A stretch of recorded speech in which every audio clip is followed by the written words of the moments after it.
Hi friends, Japan மக்களுக்கு நிலநடுக்கங்கள் தவிர்க்க முடியாத அவங்களோட வாழ்க்கையின் ஒரு பகுதி. ஏன்னா ஜப்பான்ல ஒரு வருஷத்துக்கு சராசரியா 1500க்கும் அதிகமான நிலநடுக்கங்கள் ஏற்படும். இன்னும் சொல்லப்போனா உலக அளவுல ஜப்பான்ல தான் அதிக அளவுல நில அதிர்வுகள் ஏற்படுது.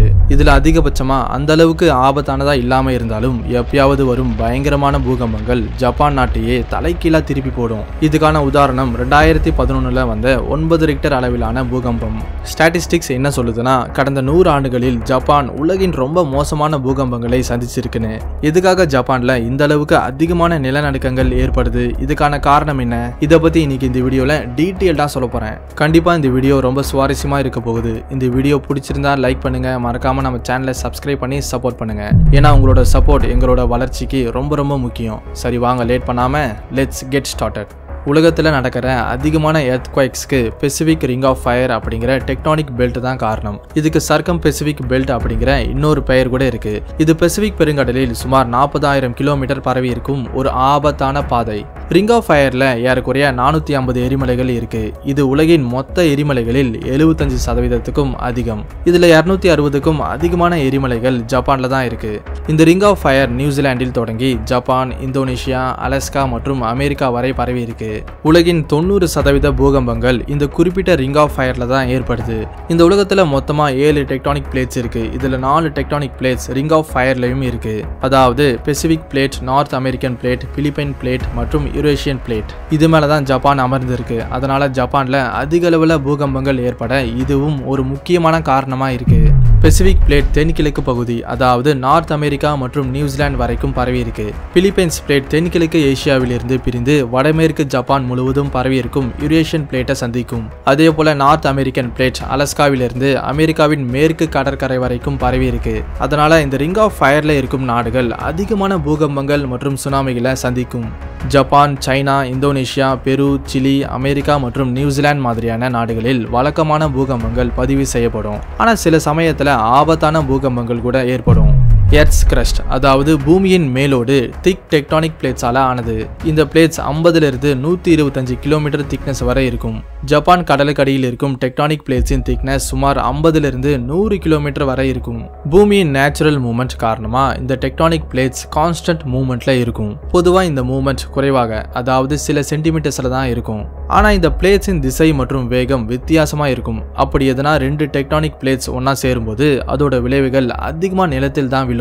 சில சமயத்துல 2 பிளேட்ஸ் ஒன்னா சேரும்போது அது அப்படியே லாக் ஆகும். இதை டெக்னிக்கல் டேர்ம்ல ஃபால்ட் லைன் அப்படின்னு சொல்லுவாங்க.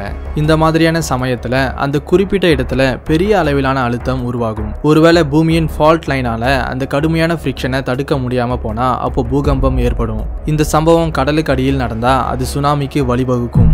நான் ஏற்கனவே சொன்ன மாதிரி ஜப்பான் பல டெக்டானிக் பிளேட்ஸ் மேல அமர்ந்திருக்கும் ஒரு தனித்துவமான நாடு. ஜப்பானின் ஹான்ஷு தீவுக்கு அடியில் பசிபிக், இந்தோனேஷியா மற்றும் யூரேஷியா டெக்டானிக் பிளேட் சந்திக்கும். இதை ட்ரிபிள் ஜங்ஷன் சொல்லுவாங்க. அப்படி இந்த ஹான்ஷு தீவில் இருக்கும் ஒரு மிகப்பெரிய புவியியல் பகுதி தான் காண்டோ. டோக்கியோ, யோகோஹாமா மற்றும் சைட்டாமா மாதிரியான பெரிய நகரங்கள் இந்த காண்டோவின் பகுதியில் தான் இருக்கு. இங்க தோராயமா 45 மில்லியன் மக்கள் வாழ்ந்துகிட்டு இருக்காங்க. ஜப்பான் மற்றும் பெசிபிக் ரிங்ல சுத்தி இருக்கும் மற்ற பகுதியில் லேசான பூகம்பங்கள் ஏற்படுறது ஒரு சாதாரண விஷயம். முக்கியமா ஜப்பான் அடிக்கடி பூகம்பங்களை சந்திக்க காரணம் இந்த நாடு அதிகப்படியான மூவிங் டெக்டானிக் பிளேட்ஸ் மேல அமர்ந்து இருக்கிறதால. நிலநடுக்கத்தின் அளவு மற்றும் அதோட தீவிரத்தன்மை பல விஷயங்களை சார்ந்திருக்கு. உதாரணமா பூமியின் மேற்பரப்புக்கு கீழே எவ்வளவு தூரத்துல டெக்டானிக் பிளேட்ஸின் அசைவு ஏற்பட்டிருக்கு. சாதாரணமா டெக்டானிக் பிளேட்ஸின் அசைவு பூமியின் மேற்பரப்புல இருந்து 25 கிலோமீட்டர்ல இருந்து 800 கிலோமீட்டர் ஆழத்துல நடக்கும். நிலநடுக்கம் எந்த அளவுக்கு ஆபத்தானதா இருக்கும்னு தீர்மானிக்கிறதுல டெக்டானிக் பிளேட்ஸின் அளவும் முக்கியமானதா இருக்கு. 1 அப்படி இல்லைன்னா 2 மேக்னிடியூட் அளவிலான பூகம்பம் பொதுவா மக்களால உணர முடியாது. அதனால அதை யாருமே கவனிக்க மாட்டாங்க. 3லிருந்து 4 ரிக்டர் அளவிலான பூகம்பங்களில் லேசான அசைவை உணர முடியும். அதே போல ரொம்ப குறைவான சேதத்தை ஏற்படுத்தும். ஆனா பூகம்பம் சக்தி வாய்ந்ததா இருக்கும்போது, அதாவது 5லிருந்து 6 ரிக்டர் அளவிலான பூகம்பங்களில் பெரிய கட்டிடங்கள் கூட சேதமடையும். இதுவே 7க்கு மேல போனா அப்போ நிலைமைகள் இன்னும் மோசமா மாறும். 1923 ஏற்பட்ட காண்டோ பூகம்பம் ரிக்டர் ஸ்கேலில் 8ஆக இருந்தது. இதனால சுமார் 1,40,000 பேர் இறந்து போனாங்க. 1995 ஆன்ஷினில் ஏற்பட்ட 7 ரிக்டர் அளவிலான பூகம்பம் காரணமா ஏறக்குறைய 6000 பேர் இறந்து போனாங்க. சமீப காலத்துல அதாவது 2011ல டொஹுகு பூகம்பத்தால பயங்கரமான சுனாமி கூட ஏற்பட்டது. 9 ரிக்டர் அளவிலான இந்த பூகம்பத்தால 20,000 பேர் பலியானாங்க. அது மட்டும் இல்லாம இது அங்கிருந்த நியூக்ளியர் ஸ்டேஷனை சேதப்படுத்தி மோசமான விளைவுகளை ஏற்படுத்தியது. இது ஒரு சப்டக்ஷன் எர்த்குவைக். இதுதான் எல்லாத்தையும் விட ரொம்ப ஆபத்தானது. சப்டக்ஷன் எர்த்குவைக்னா என்னன்னு பாத்தீங்கன்னா, 2 டெக்டானிக் பிளேட்ஸ் ஒன்னோடு ஒன்று மோதும் போது கனமா இருக்கிற பிளேட் இன்னொரு பிளேட்டுக்கு கீழே அதாவது பூமிக்கு அடியில் போகும். இது மூலமா ஏற்பட்ட நிலநடுக்கம் தான் சப்டக்ஷன் எர்த்குவைக். சப்டக்ஷனால ஏற்பட்ட கேப் ஒரு பெரிய தவறை உருவாக்கும். அதுதான் சைஸ்மிக் எனர்ஜியின் மாபெரும் வெடிப்பு. இந்த பூகம்பங்கள் ராட்சத சுனாமிகளை கூட ஏற்படுத்தலாம். இந்த மாதிரியான பேரழிவுக்கு 9 ரிக்டர் அளவிலான பூகம்பங்கள் காரணமா இருக்கும். டோக்கியோ மாதிரியான அதிக மக்கள் தொகை கொண்ட பகுதியில் இந்த டெக்டானிக் பிளேட்ஸின் மைய பகுதி இருந்தா இன்னொரு ஆபத்தான பூகம்பம் ஏற்பட அதிக வாய்ப்பு இருக்குன்னு நிறைய விஞ்ஞானிகள் சொல்றாங்க.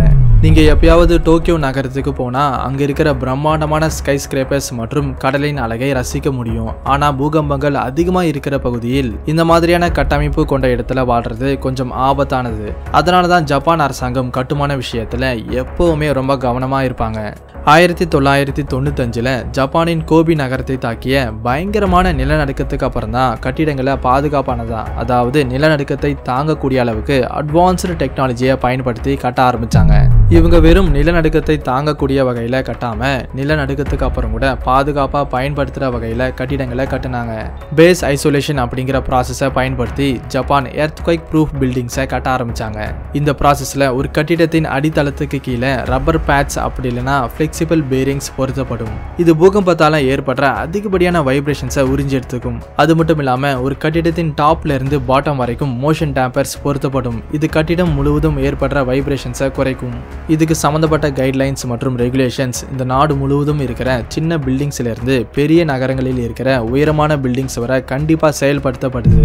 ஜப்பான் மக்கள் பயன்படுத்துற எல்லா மொபைல் போன்ஸ்லயும் முன்கூட்டியே எர்த்குவைக் வார்னிங் தரக்கூடிய சிக்னல்ஸ் பொருத்தப்பட்டிருக்கு.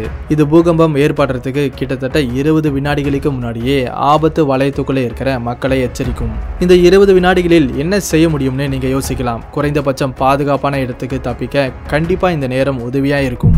உண்மையா சொல்லப்போனா ஜப்பான் மக்கள் ரொம்ப வருஷங்களுக்கு முன்னாடியே இந்த மாதிரியான சூழ்நிலைகளை ஏற்றுக்கொண்டு தைரியமா வாழ கற்றுக்கொண்டாங்க. நிலநடுக்கத்தின் சமயத்துல என்ன செய்யணும் என்ன செய்யக்கூடாதுன்னு இங்க வாழும் மக்களுக்கு நல்லாவே தெரியும். இப்போ ரீசெண்டா வந்த பூகம்பம் மாதிரி எதிர்காலத்துல இன்னும் ஆபத்தான பூகம்பங்கள் வரும்னு தெரிஞ்சு கூட அவங்க கவலைப்படாம ரொம்ப பிஸியா வேலை செய்றாங்க. இந்த மாதிரி அதிகமா பூகம்பம் ஏற்படக்கூடிய இடத்துல நீங்க வாழ்வீங்களா? உங்களுக்கு எப்பயாவது பூகம்பத்தை சந்திச்ச அனுபவம் இருக்கா? அது எப்படி இருக்கும்? இதுக்கான பதில கமெண்ட்ல சொல்லுங்க. கண்டிப்பா இந்த வீடியோ உங்களுக்கு ஒரு புது விஷயத்தை தெரிஞ்சுக்க உதவியா இருந்திருக்கும்னு நம்புறேன். இந்த வீடியோ பிடிச்சிருந்தா லைக் பண்ணுங்க, ஷேர் பண்ணுங்க. இந்த மாதிரி இன்னும் நிறைய வீடியோஸை பார்க்க நம்ம சேனலை சப்ஸ்கிரைப் பண்ணி அந்த பெல் ஐக்கனை கிளிக் பண்ணுங்க. மறுபடியும் அடுத்த வீடியோல சந்திக்கலாம். தேங்க்ஸ் ஃபார் வாட்சிங்.